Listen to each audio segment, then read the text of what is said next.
Este pasado martes se celebraba otra nueva jornada en ese ciclo de conservación patrimonial de las hermandades que la Delegación de Cultura junto con el Consejo de Hermandades han promovido, bueno, pues con motivo de esa convocatoria de las subvenciones para la restauración de bienes muebles de carácter religioso o no, pero muchos de ellos han sido así, que convocaba el Ayuntamiento el año pasado y que este año ya ha vuelto a convocar. Dentro de esas bases, dentro de esas condiciones, está la exposición de los trabajos realizados y hacer la divulgación, como no podría hacer de otra manera, del trabajo que se hace en torno a esta conservación. Este pasado martes, como decimos, hubo como dos capítulos. El primero de ellos fue la inauguración de una exposición que va a estar durante varios días en la Casa de la Cultura, en el Salón Talavera, donde se puede admirar el trabajo de conservación, de restauración y de recuperación del paso más importante que tenemos en nuestra Semana Santa, por antigüedad y por historia y por toda la sucesión de acontecimientos también que ha vivido.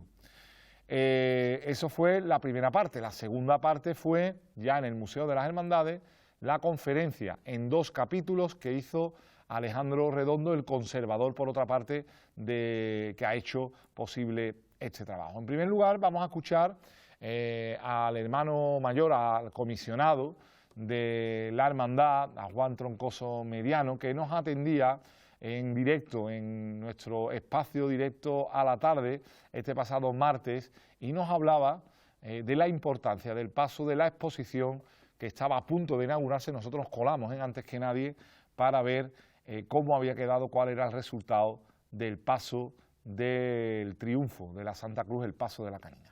A mi espalda, el paso del triunfo de la Santa Cruz, el canasto, parte de la fase de la restauración que ha llevado a cabo Alejandro Redondo gracias a esa subvención del Ayuntamiento de Alcalá de Guadaira para bienes muebles, que ya está además en su segunda edición, y estamos viendo cómo queda, porque dentro de esos acuerdos pues está esta exposición pública del paso. A nuestra espalda, en el salón, aquí en la plaza, perdón, en el patio de la Casa de la Cultura, pues los hermanos del Santo Entierro y bueno, pues los invitados que vienen a esa inauguración, que en tan solo unos minutitos se va a proceder de esta exposición, y vamos a intentar hablar con Juan Troncoso, con el comisionado de la Hermandad del Santo Entierro, que bueno, otro pasito más. Juan, buenas tardes. Hola, buenas tardes.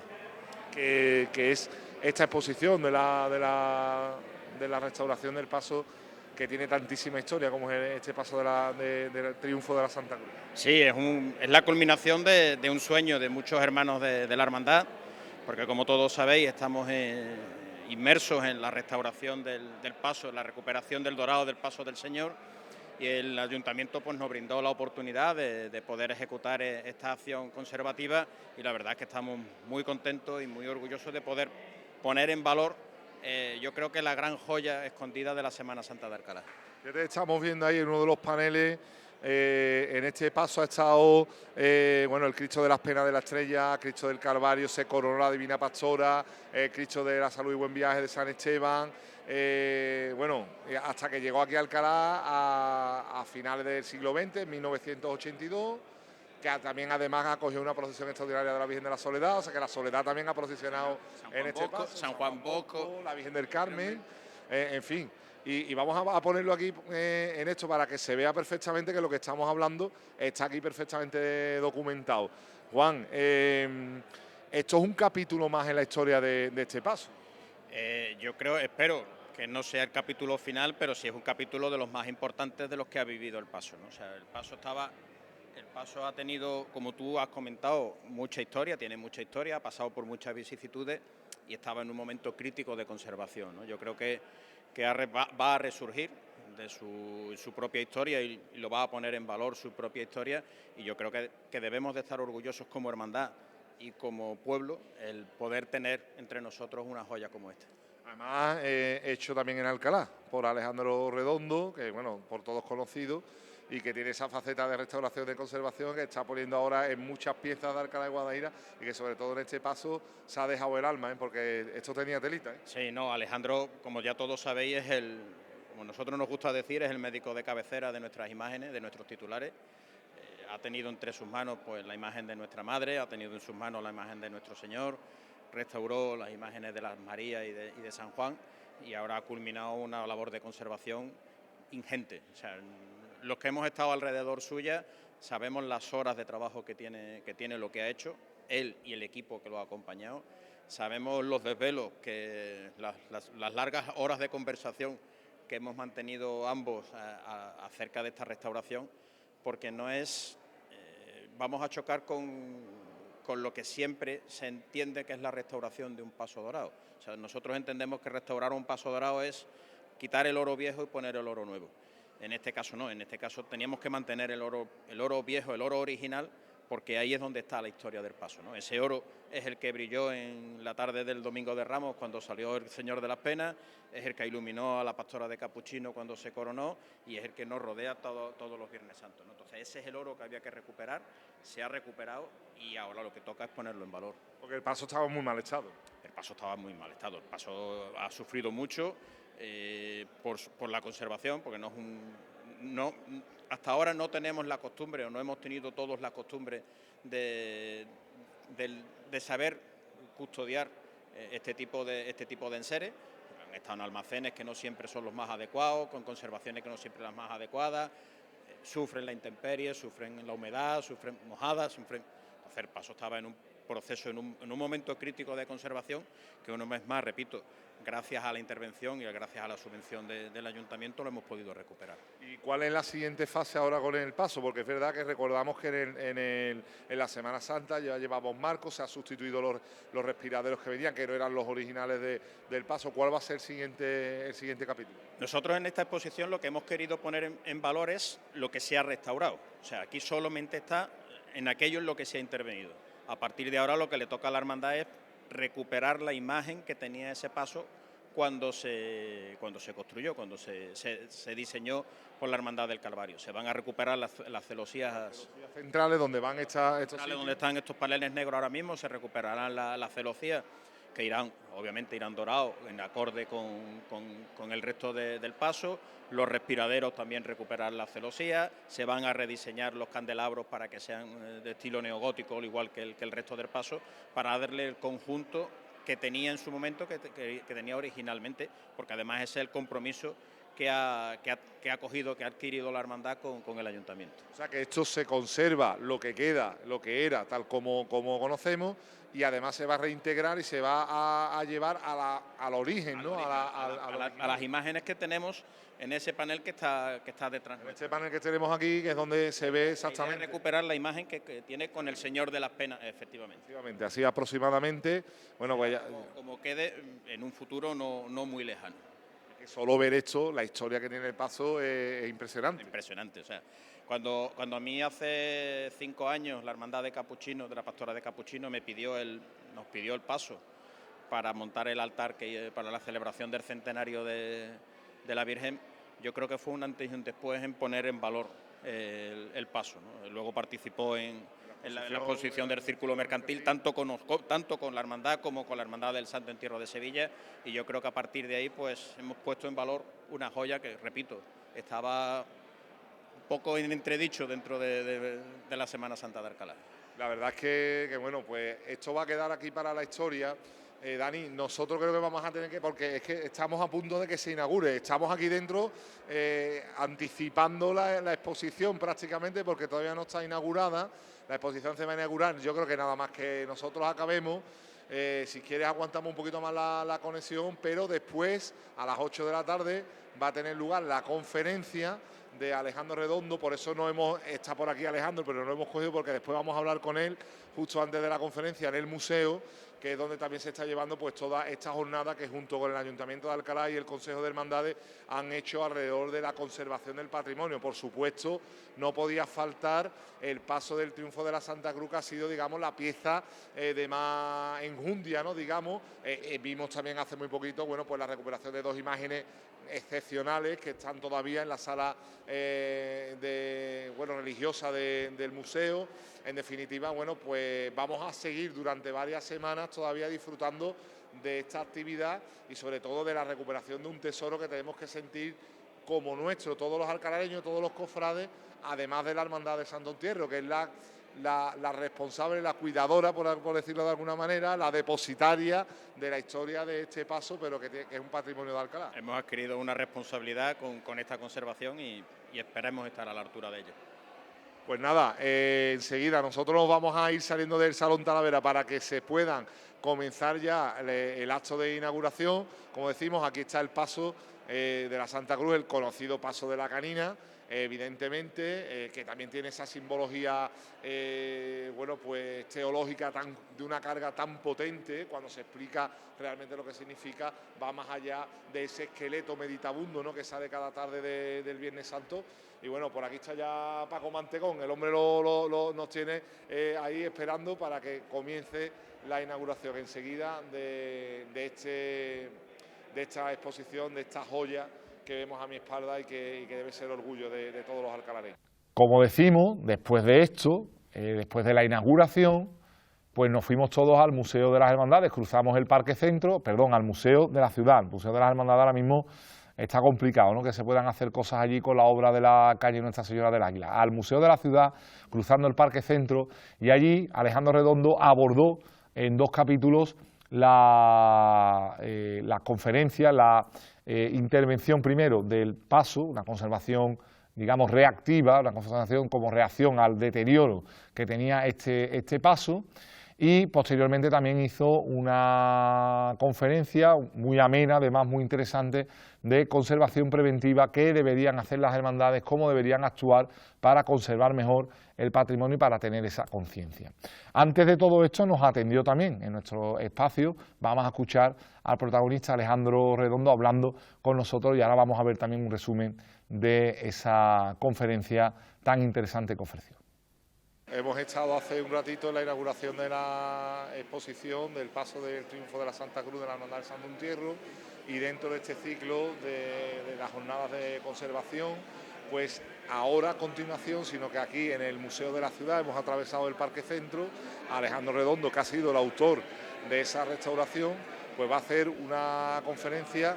Te estaba comentando antes de empezar, Alejandro, que va a ser un poco algo más general, pero el caso práctico va a ser parte esa restauración del paso del triunfo. Exactamente, vamos a contextualizar la restauración del paso, y después vamos a hablar de la conservación preventiva y vamos a desembocar en el paso. Es decir, vamos a utilizar la restauración del paso del triunfo para argumentar y justificar todo lo relativo a la conservación preventiva. Hay un contexto teórico en cuanto al tema de la restauración, que hay un cambio de paradigma, por uno a nivel europeo y demás, pero tú como cofrade, tú y yo que ya peinamos canas, hay un momento en el que tú detectes que hay un especial interés en hacer esa conservación del patrimonio, tal como estamos viendo actualmente. Ha sido una cosa muy gradual, pero con la intervención del Instituto Andaluz de Patrimonio empezó todo, porque se empezó a tomar conciencia. Hasta entonces, pues unos tenían más conciencia, otros menos, se hacían las cosas como buenamente se hacían en aquel momento, pero se toma la conciencia esa del gusto por lo internacional, por la normativa, a partir del nacimiento del Instituto Andaluz o del Instituto Nacional de Conservación, que era previo al Instituto Andaluz. Yo recuerdo aquella famosa restauración del Cristo de la Buena Muerte de los Estudiantes que se llevó a Madrid. Quizá que fuera el inicio de una talla de estas características, llevarla fuera incluso de lo que era su entorno particular. Claro, como el Cristo de los Estudiantes es patrimonio nacional, eso se restaura en el Instituto Nacional de Conservación. Entonces se lleva a Madrid porque sus instalaciones estaban allí, ¿vale? Pero eso sirvió de acicate para que todo el mundo se pusiera alerta, digamos, ¿no? Entonces yo creo que ahí empezó. Después, evidentemente, la facultad echó fuera una cantidad de promociones de gente que estaban ya formados en este contexto, que en esos tiempos, que estáis hablando de los años 70, 80, 90, esos son los que están dando frutos, o llevan dando frutos, o llevamos dando frutos en estos años, ¿no? Es decir, yo soy fruto de los años 90 de la facultad, donde los profesores estaban en esta tesitura de la conservación del patrimonio, la intervención para la restauración, etcétera, etcétera. Fíjate que nosotros siempre hemos lamentado que en Alcalá tuvimos la mala fortuna de perder todo el patrimonio, prácticamente todo el patrimonio religioso en la guerra civil, pero claro, toda la reposición está a punto de cumplir casi 100 años. Claro, pues entonces yo creo que esta conferencia y las que se están por venir están bien para hacernos un poco idea de lo que tenemos entre manos y de que ya no son tan nuevas, es decir, que estamos hablando de que todas están rondando el siglo y si no es ahora va a ser más pronto que tarde. Entonces hay que tomar conciencia desde ya, digamos, ¿no? Para prevenir cosas, porque esto de la conservación preventiva es para evitar problemas después. Estamos hablando de conservación preventiva no solo en las imágenes o en el patrimonio histórico, sino en el más moderno que se pueda tener. Es decir, hay que guardar, conservar las obras artísticas que se hacen actualmente. Claro, es que no podemos perder el norte de que todo el patrimonio cofrade, todo el patrimonio de las hermandades, hay que mantenerlo, porque son,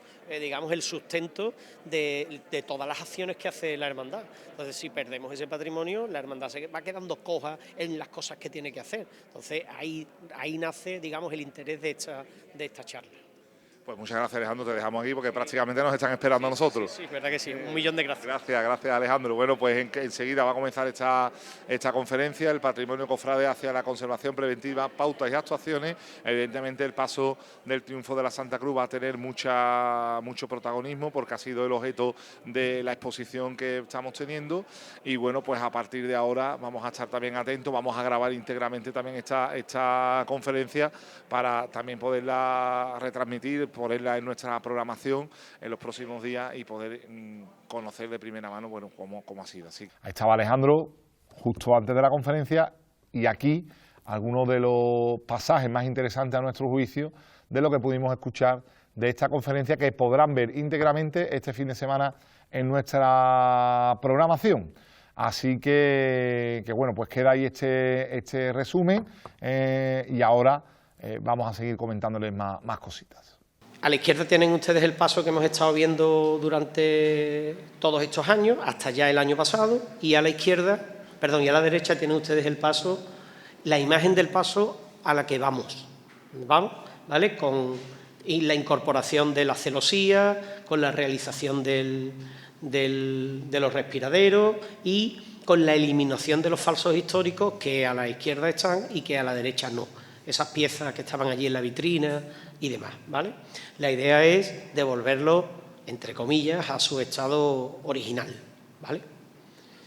Bien, este es el paso con la imagen de la estrella, que también lo hemos visto allí en los paneles. Sigo adelante. Bueno, esto no se hace por gusto del restaurador, es decir, todo esto tiene una legislación que lo sustenta, ¿vale? Y además una legislación nacional e internacional, ¿vale? Los restauradores que están aquí en la sala saben que esto es, digamos, las pautas que nosotros tenemos que seguir. Todo lo que no sea eso, pues se sale de la restauración en el concepto de restauración en la que nos movemos los restauradores, ¿vale? Porque hay otros conceptos a los que se les denomina restauración que no es restaurar. Y como vamos a ver ejemplos al final, ahí podremos entrar en materia, ¿no? Pero bueno, he puesto ahí algunas referencias, la Ley del Patrimonio Histórico Español, la Carta de Venecia, la teoría de la restauración de Cesare Brandi, hay legislación andaluza, un montón de legislación y de pautas para las que seguir, ¿vale? Pero fundamentalmente hay como tres cosas que hay que tener en cuenta. Primero, que la restauración nos tiene que llevar a volver a leer la obra tal y como se hizo, esa legibilidad, ¿no? Nosotros, cuando intervenimos, la obra tiene que recuperar su lectura original, la que concibió el autor, No podemos que eso no cede. Después, que los materiales que se incorporan tienen que ser estables. No se puede incorporar algo que dentro de 10 años se vea y se note, ¿vale? Entonces, el material tiene que ser perdurable en el tiempo, el que se incorpora ahora, y que sean reversibles, que todo se pueda quitar. Todo lo que se le ha puesto al paso de Triunfo encima, todo se le puede quitar, todo es reversible. ¿Por qué? Porque los criterios que se han utilizado ahora, dentro de 100 años, pues lo mismo no son los que se manejan ahora y se puede volver a intervenir eliminándolos y colocando esos nuevos criterios, ¿vale? Siempre y cuando se conserve la obra original, ¿vale? El patrimonio cofrade hacia la conservación preventiva, pautas y actuaciones. ¿Qué vamos a hablar? Pues vamos a hablar de algunos conceptos, que antes me lo he saltado y ahora sí vamos a hablar de ello. Vamos a hablar también de qué es esto de plan de conservación preventiva. Vamos a hablar de los tipos de riesgo que ya tienen nuestras obras, porque sí, es decir, las obras tienen ciertos riesgos que hay que analizarlos y al final veremos algunas pautas, algunas actuaciones y algunos ejemplos, ¿vale? El sustento teórico de todo esto es la guía del Ministerio de Cultura, la guía para elaborar los planes de conservación preventiva. Esto no es exclusivo para las hermandades. El germen de esta teoría son las colecciones artísticas en general, los museos, las colecciones privadas, es decir, todo el conjunto de obras artísticas es susceptible de tener un plan de conservación preventiva, ¿vale? Cuando yo tengo en mi casa un cuadro nada más, a lo mejor no, pero cuando hacemos acopio de obra artística y cuando la hermandad, la que sea, depende de esa obra artística para ejecutar sus funciones, es fundamental o es necesario que aparezca este término de conservación preventiva en algún momento. Ustedes me dirán, ¿y eso? ¿Eso lo hace la gente? Pues yo no lo sé si lo hace, pero creo que es necesario y ahora lo vamos a ir argumentando. Una hermandad es un custodio de patrimonio artístico, ¿vale? En eso estamos de acuerdo. El patrimonio artístico tiene unas funciones concretas dentro de la hermandad y no estoy hablando de los titulares, estoy hablando de los titulares, de los pasos, de la orfebrería, de los bordados y de todo lo necesario, ¿vale? De todo aquel patrimonio necesario para nuestra idiosincrasia cofrade, ¿no? La continuidad en el tiempo de las acciones que caracterizan a una hermandad dependen directamente de la existencia de ese patrimonio. Es decir, una hermandad que procesiona con sus titulares, sin titulares, es complicado procesionar. Aunque conocemos algunos casos así muy raros, pero es muy complicado procesionar sin titulares. Por lo tanto, estoy hablando en este caso de eso. Como decimos, durante este fin de semana van a poder ver íntegramente esta conferencia que daba Alejandro Redondo en el Museo de la Ciudad como parte de esta jornada de conservación preventiva que se están celebrando en este mes en nuestras cofradías. Ahora sí, vamos a hacer otro nuevo alto en el camino, a la vuelta, ya está por aquí el hermano mayor de la Hermandad del Rosario, para hablar, bueno, pues de muchas cosas, de cómo ha sido este mes, de cómo va a ser la conclusión, el cierre, el broche de oro de este mes de octubre, mes del Rosario, y también de ese 60 aniversario y, por supuesto, de actualidad de la hermandad, como no podía ser de otra manera. Así que, nada, no se muevan, enseguida estamos de vuelta.